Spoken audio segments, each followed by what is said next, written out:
Now I gotta cut loose, footloose, kick off Sunday shoes. Please, Louise, pull me up on my knees. Jack, get back, come on before we crack. Footloose is a 1984 drama directed by Herbert Ross and starring Kevin Bacon, Laurie Singer, Chris Penn, Sarah Jessica Parker, Jim Youngs, Dianne Wiest, and John Lithgow. The film opens with dancing and church. When he could sweep this pestilence from the face of the earth with one mighty gesture of his hand. Hurry up, man. There's a football game on. If our Lord wasn't testing us, how would you account for the proliferation these days of this obscene rock and roll music? Okay, we'll just put fucking labels on it. Will that make you happy? This kid had a rough Saturday night. Ariel runs for a soda with her friends, and there's some reckless driving to Sammy Hagar. You lonely tonight? You want to race? You gotta race! What, that piece of... This guy is really horny.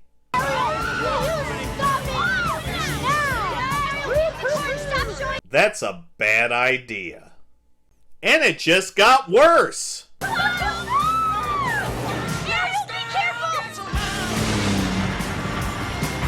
Shit, I'm surprised there's not a train coming too. I'm sure everyone in both vehicles shit their pants. Slaughterhouse 5? Yeah, it's a classic. Tom Sawyer is a classic. You know, that book's a little problematic too. We're at the drive-in, and how I love silver 80s electronics. There's a dance sequence. I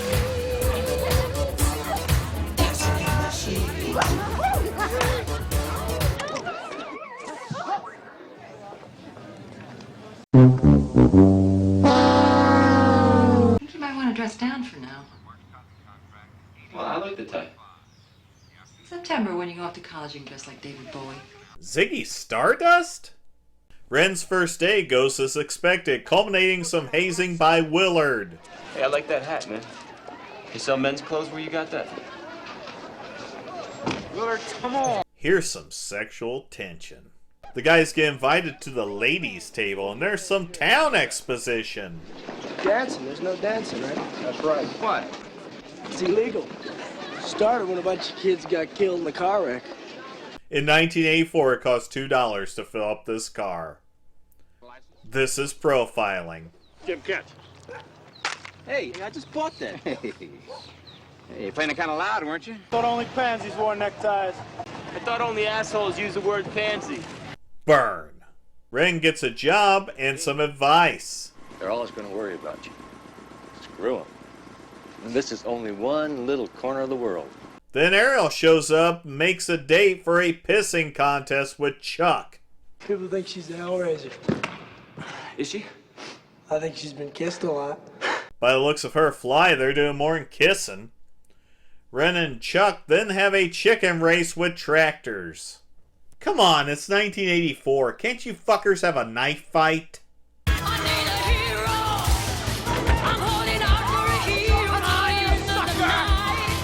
Cliche! Oh shit.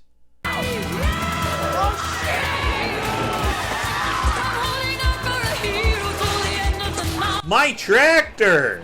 So he pulled a homer to gain the victory.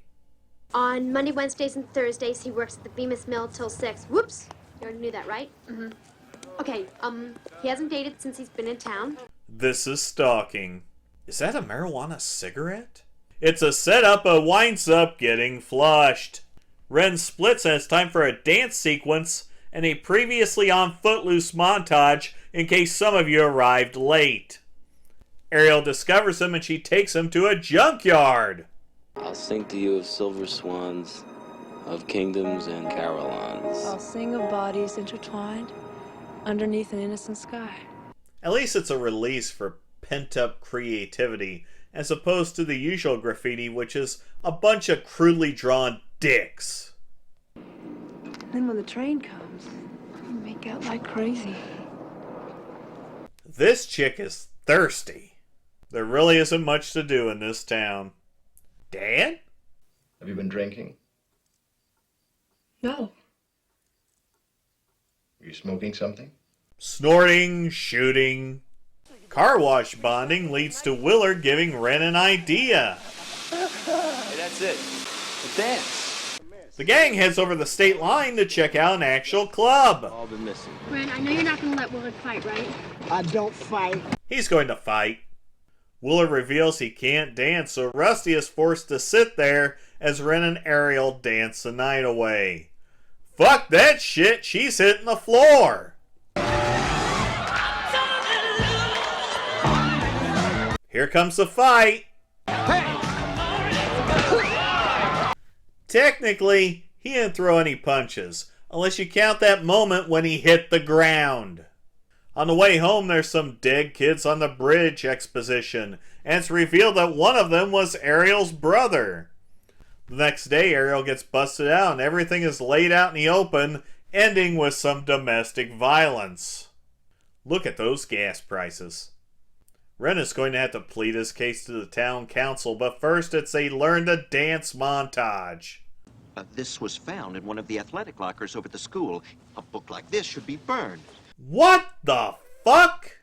Chuck gets into an argument because Ariel is ditching his ass, so he commits some domestic violence on her as well.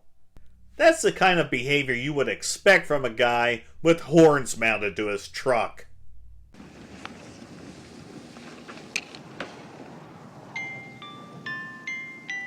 Thanks?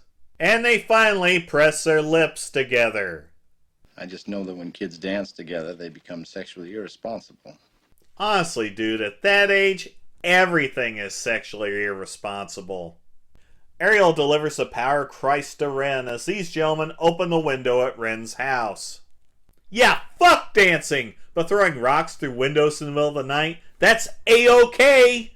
It's town council time and Ren wants to speak, but the town isn't having it. So Vi tells this Karen to step off, bitch. Then Ren reveals a secret weapon. Leaping and dancing before the Lord. Leaping and dancing. Well played. So did it work? Nope, but Ren's boss has an idea.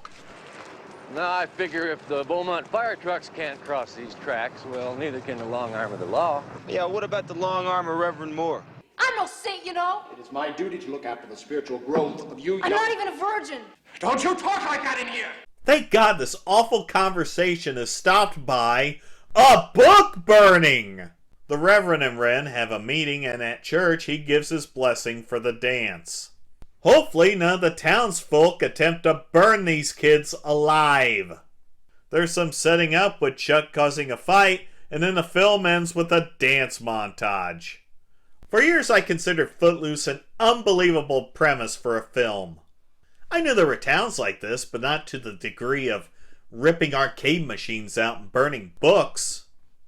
But today, yeah, I can fucking see that happening.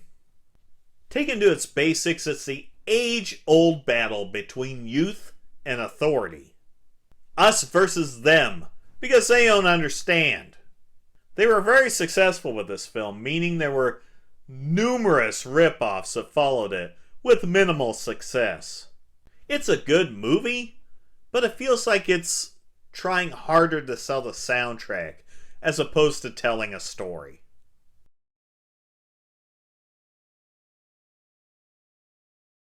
Oh, God! Don't stop! Don't stop! Make Ginger pop! Oh,